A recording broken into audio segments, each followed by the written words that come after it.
Bonjour à tous, on se retrouve pour un nouveau numéro de C'est le week-end, notre émission consacrée à la culture et aux loisirs en Charente. Aujourd'hui, j'accueille sur ce plateau Mathieu Charrier. Mathieu, bonjour. Bonjour. Vous êtes responsable de la New Factory, vous êtes aussi en charge de la programmation culturelle à la Cité internationale de la bande dessinée et de l'image à Angoulême. Alors, nous reviendrons ensemble dans quelques instants sur la présentation du 50e Festival de la BD qui s'est déroulé lundi à Paris. Vous nous donnerez, entre autres, vos coups de cœur parmi les albums retenus par les différents comités de sélection. Ça sent à plein nez les idées de cadeaux pour Noël. J'espère.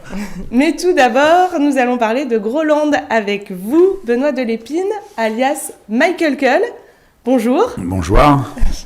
Groland, on dit bonjour. Alors, on va dire bonjour. Ça marche le matin, le soir, ça marche toujours. Tout le temps. Alors, si vous êtes là, c'est parce que Groland s'apprête à fêter ses 30 ans. Ce sera mercredi 7 décembre à 21h sur Canal+. Et en avant-première, dès 20h20, à l'espace Franquin d'Angoulême. Voilà. C'est notre coup de cœur de la semaine.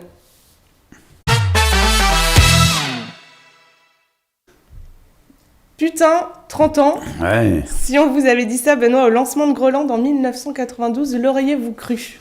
Pas du tout, puisque en fait, même le pilote de l'émission, c'est-à-dire le prototype, daté de 3 ans auparavant encore, je m'étais fait jeter de toutes les chaînes, donc c'était un peu la loose. Et si on m'avait parlé de succès, déjà le seul fait d'avoir été choisi par Alain Degreffe pour faire un faux JT dans une des émissions de Canal, c'était déjà une petite victoire en soi. Alors imaginer un avenir, non, pas du tout. Mais jamais, en fait, on s'est imaginé dans l'avenir, on s'est jamais projeté dans l'avenir, c'est année par année. Au fil de l'eau. Ouais, au fil de l'eau, voilà, exactement. Alors, les Guignols n'ont pas survécu dans cette période-là. Groland est toujours là. Comment vous expliquez que ce programme continue à vivre sur Canal+? En fait, dès le départ, même en 1992, quand on a lancé l'émission, il y avait déjà eu un retour de la droite au pouvoir avec un certain Pasqua non regretté au ministère de l'Intérieur, et on s'est dit on va pas tenir avec les Guignols, ils vont nous jeter, on va se faire dégager, donc inventons une émission dans un pays qui n'existe pas, avec des personnages qui n'existent pas, si, ils existent maintenant, mais... Et donc, c'est comme ça qu'on s'est décidé à lancer notre faux JT dans un pays fictif. Voilà. Et effectivement, ça nous a apporté une forme de liberté absolue en parlant de thèmes de société généraux, mais c'est pas contrairement aux Guignols que j'ai fait pendant 6 ans, c'était pas des attaques ad hominem, quoi. À part dans les nouvelles détournées à la fin, on se fout carrément du physique des gens, ce qui est honteux. Mais bon, à part ça, je pense que c'est ça en particulier qui explique notre longévité, c'est-à-dire que quand on fait notre émission, il n'y a pas les patrons de la chaîne qui reçoivent 4 coups de fil, 2 procès, puis on est entre Grolandais, donc on se comprend. Bon, alors ce programme a un lien très fort avec la Charente. On voit quelques images d'ailleurs tirées des archives de Charente Libre.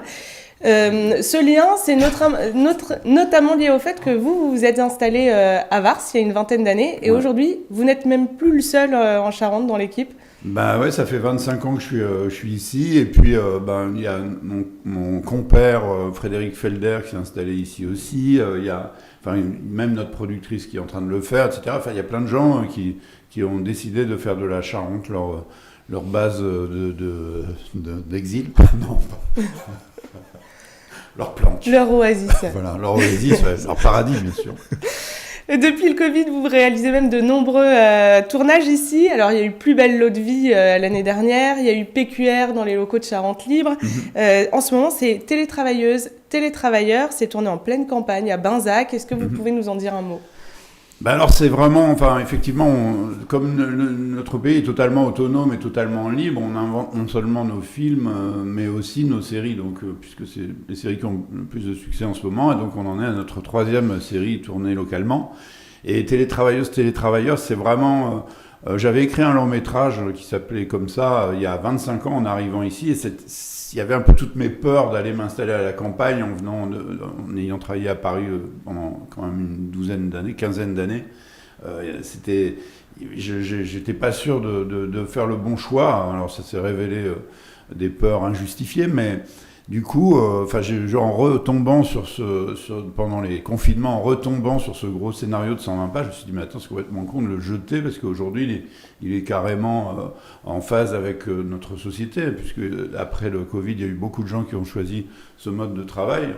Et du coup, en prenant quelques scènes importantes et puis en demandant justement à Frédéric, à Gustave et à un autre auteur d'écrire aussi des sketchs qui racontent leurs propres histoires. Du coup, ça donne une série qu'on a écrite pendant tout cet été et qui est à l'antenne maintenant chaque semaine. Alors, vous aimez la Charente? Mais avec en plus un jeune couple qui s'installe réellement en Charente. Donc, alors, ils sont pas à Benzac en vrai, ils sont installés sur le plateau d'Angoulême, mais ils ont quitté effectivement la région parisienne et ils s'éclatent dans leur métier ici et dans leur vie. Ouais. Alors, vous aimez la Charente, et la Charente vous le rend bien. Le consulat de Groland est installé à Montembeuf. On délivre toujours des passeports grolandais chez Mamie, même si Mamie n'est plus là. Voilà. Charlie Neboul, fondateur de l'Imprévu, est votre ministre de la Culture. Mais en fait, et c'est ce qu'on voit dans cette émission des 30 ans, partout en France, des gens se sont emparés de Groland. On a quelques images en avant-première. C'est la fête.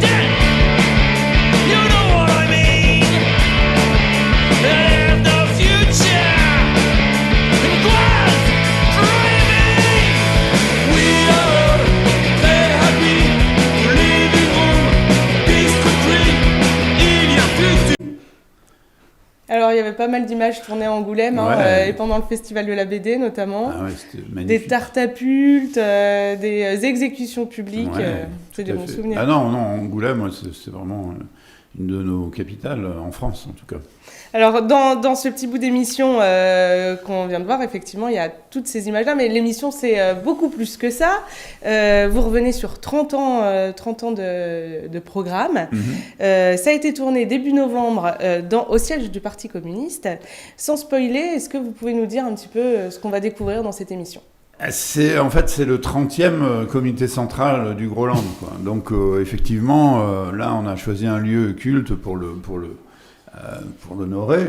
Mais c'est vraiment, on est trop contents puisqu'on a réuni un peu tous ceux qui ont fait l'émission et qui sont encore vivants, hein, puisque malheureusement, entre canicules et épidémies, ils ont beaucoup souffert. Enfin, nos acteurs, puisqu'on met souvent en avant des acteurs d'un certain âge, ils ont beaucoup souffert. Et là, on voulait féliciter les survivants qui continuent à faire des sketchs pour nous et les honorer en les médaillant des arts et des litres. Voilà. Donc c'est un peu c'est à la fois concurrent du 30e comité central du Parti communiste chinois qui avait lieu un mois avant, et puis aussi des Césars. C'est un peu nos Césars à nous. Vous qui l'avez vu, vous avez vu un petit peu. Effectivement, alors on voit ces papis et ces mamies monter sur scène les uns après les autres. Et tous vous remercient de les avoir lancés dans cette aventure, de les avoir invités. Et vous semblez émus sur scène à les entendre vous dire merci.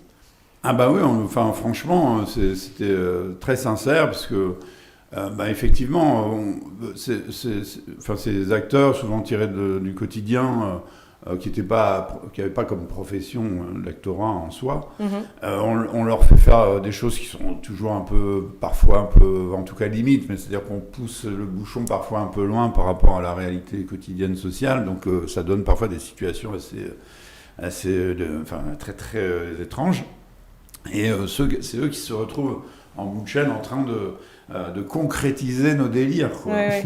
Donc il faut une forme et de courage, hein, quand même, et puis surtout de fantaisie, quoi. C'est ça qui nous plaît chez eux, c'est qu'ils ont un côté anard revendiqué à 60, 70, 80 ballets, ils arrivent à faire des trucs, mais c'est incroyable. Et puis effectivement, ils en sont contents puisque la vie est souvent un peu ennuyeuse, et là, ça leur permet de rencontrer les équipes de tournage, de rigoler avec les autres acteurs. Ouais, de sortir du quotidien. De sortir de leur quotidien.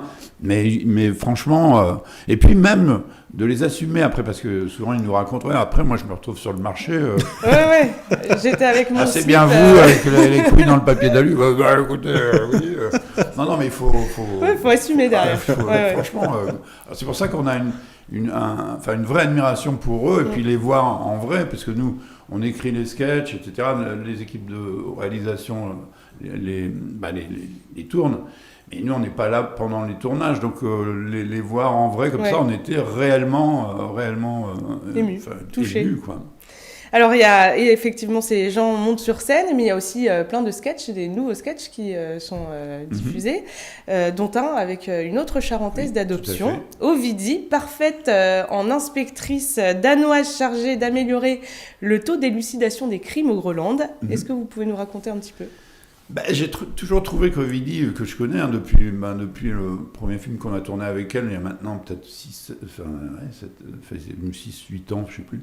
En tout cas, elle est vraiment super, cette fille, elle est incroyable, et puis drôle aussi, elle a de l'humour, mais ça se voit pas forcément au premier abord, mais après, quand on la connaît un peu, elle a un humour un peu froid comme ça, qui est très, très marrant. Et elle, je sais pas pourquoi, dans ma tête, j'ai toujours vu en Lisbeth Salander de Millennium. De Millennium, enfin, je trouve qu'elle a, ce que je m'imagine être Lisbeth Salander en lisant Millennium, en tout cas. Et du coup, dès que j'ai pu écrire un sketch un peu plus long que d'habitude, parce que là, ça doit faire 6-7 minutes, et puis il y a ce côté Groenland avec le nom scandinave, quoi, avec le haut barré danois, quoi. Et donc l'idée d'en faire une inspectrice sur bien sûr tous ces crimes totalement inexpliqués au Groenland. Oui, parce que alors le taux d'élucidation des crimes au Groenland est de 0. 0. Il n'y a eu qu'une femme qui a été impliquée une fois. Non, mais c'est la honte, hein. Donc, mais elle est dépêchée par les Européens à Copenhague pour aller enquêter sur tout ça, en disant c'est pas possible un taux d'élucidation des crimes aussi minable, il doit y avoir un loup quelque part. Et effectivement, elle va découvrir le loup en rencontrant notre chef de la police. Cette émission, c'est aussi un hommage à Christophe Salingro, Feu, le président de la Présipauté de Groenland. On le voit à peu près tout au long de l'émission. Oui, on l'a même statufié sur scène et tout. Bien sûr, c'est notre grand timonier depuis le début, donc il est toujours là dans nos cœurs. Voilà. Mais j'espère qu'il serait fier de voir l'ensemble de cette émission. En tout cas, on lui en rend un vrai hommage dans l'émission elle-même. Je ne veux pas trop spoiler, mais on a carrément, ça c'est un de nos auteurs qui s'appelle Franck Benoît, qui est un grand détourneur d'images. Il adore ça, c'est comme ça qu'on l'a connu d'ailleurs il y a une vingtaine d'années. Et lui, il a réussi à trouver un acteur américain des années 30 qui lui ressemble comme deux gouttes d'eau. C'est vrai. Mais un acteur qui était connu à l'époque, qui s'appelait Somerville, mais qui était connu dans les années 30, mais qui maintenant, bien sûr, est sombré dans l'oubli, mais en retrouvant ces films-là d'Hollywood, il a fait des détournements d'images en faisant croire que Christophe avait eu une grande carrière à Hollywood avant d'être notre président, quoi. Et franchement, c'est assez étonnant. Je vous remercie, Benoît. Les 30 ans de Groenland, c'est donc mercredi 7 décembre à 20h20 à l'Espace Franquin. Ouais. C'est gratuit et sans réservation. Voilà. Ce sera diffusé à 21h sur Canal+, mais aussi, bonne nouvelle, en clair, le 17 décembre à 20h. Voilà. J'ai tout dit là. Le 7 et le 17. Voilà.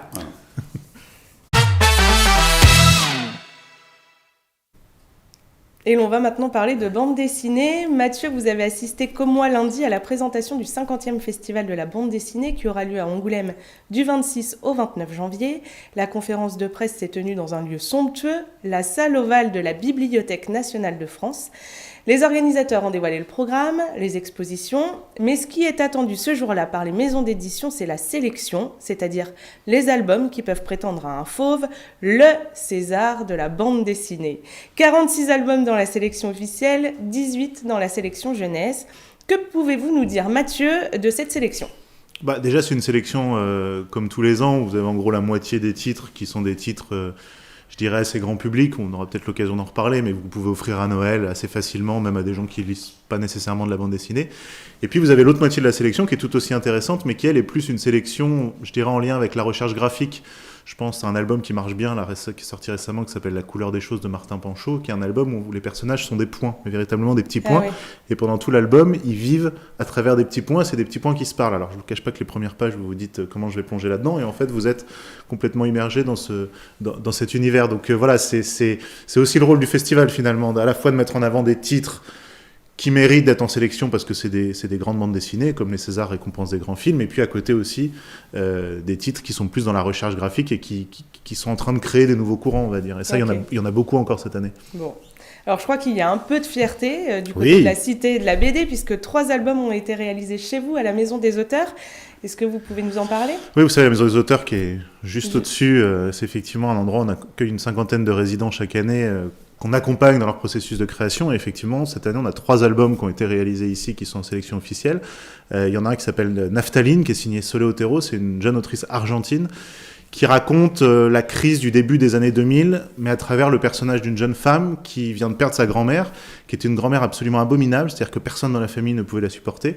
Et au moment où elle perd cette grand-mère, elle va s'installer chez elle, elle va essayer de comprendre pourquoi finalement elle était aussi dure avec les gens, et on va revivre comme ça toute une partie de l'histoire familiale, une partie de l'histoire de l'Argentine. C'est une BD qui est graphiquement aussi très intéressante, et là vous pouvez y aller, vous pouvez l'offrir, même si les premiers abords vous pouvez vous dire c'est peut-être pas très accessible, en fait ça l'est complètement. D'accord. Donc ça s'appelle Naphtaline. La deuxième, dont on est tout aussi fier, c'est Petar Eliza de Miroslav Sekulic-Struja, qui est un auteur absolument incroyable dont on entend de plus en plus parler, et je pense que vous allez en entendre de plus en plus parler. En ce moment il a d'ailleurs une exposition parce qu'il est aussi peintre dans une galerie à New York. Et Petar Eliza, c'est l'histoire d'un jeune soldat au début qui s'appelle Petar, qui est un peu poète, vagabond, qui pour bien s'entendre avec ses camarades de chambrée à l'armée leur écrit les lettres à leur place pour leur jeune femme rester à la maison. Et il va rencontrer Lisa, qui est une danseuse. Ça va être une grande histoire d'amour entre eux, qui forcément ne va pas nécessairement bien se terminer. Et là, graphiquement, c'est une claque monumentale. Enfin, moi, c'est une des BD les plus belles que j'ai pu lire cette année. Donc là aussi, n'hésitez pas à y aller. Offrez Petar Eliza. On va y aller alors. Et la troisième bande dessinée, ça s'appelle Boubou et ses amis de Yoon-Sun Park. Là, on est plus sur une bande dessinée jeunesse, un peu plus classique. Boubou, c'est un petit chien. Son petit héros, son petit maître s'appelle Antonin.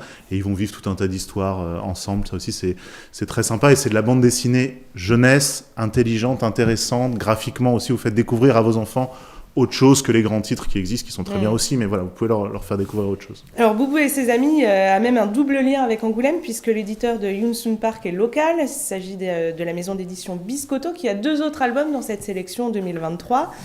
Je le note aussi parce que j'ai beaucoup aimé Derrière le rideau, le tout premier album de Sara Del Giudice figure dans la sélection jeunesse. La jeune Italienne originaire de Côme est étudiante à l'ESI d'Angoulême. Charente Libre avait raconté son parcours et son histoire au mois de mai. Et puis Cocorico encore, Thierry Smolderen, un autre angoumoisin d'adoption, sera récompensé en janvier du prix Goscinny qui récompense le meilleur scénario pour son album Cauchemar Ex Machina.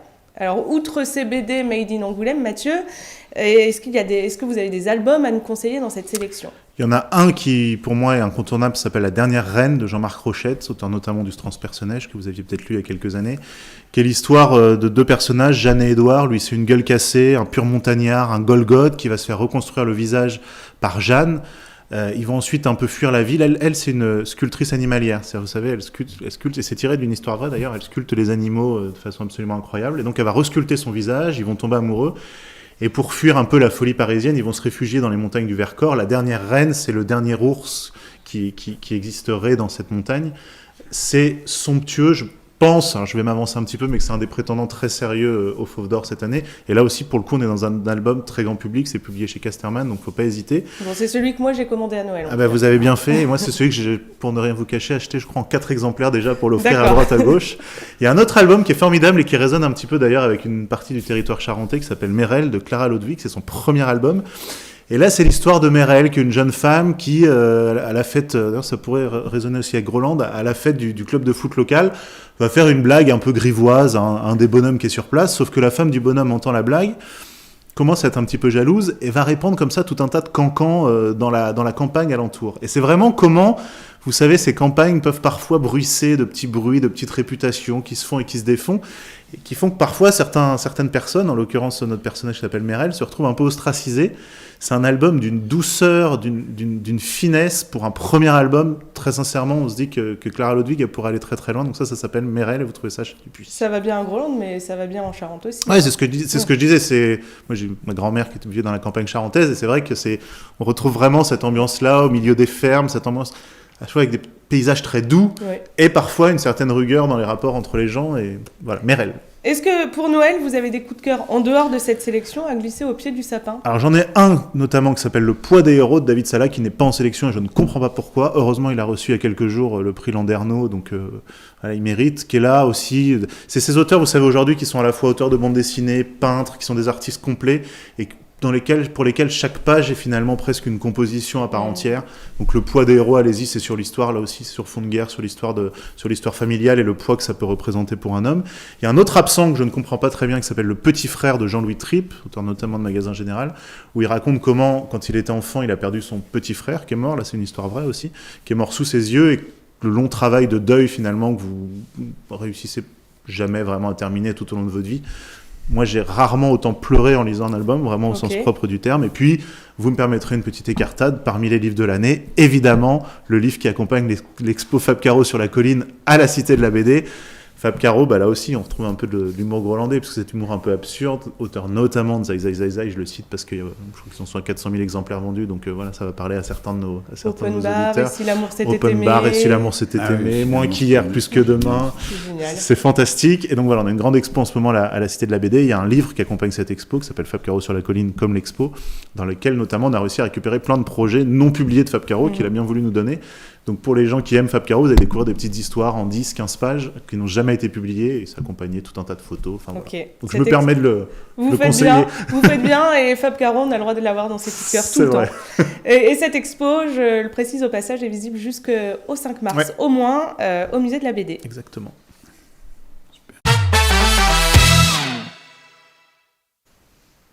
Et l'on va rester dans le thème de Noël. Pour briller au réveillon, on vous suggère de réaliser quelques cocktails. Alors, pas à l'eau de vie de pneus comme au Groland, mais au cognac. Interdit en France. Mais au cognac, évidemment, et à boire avec modération.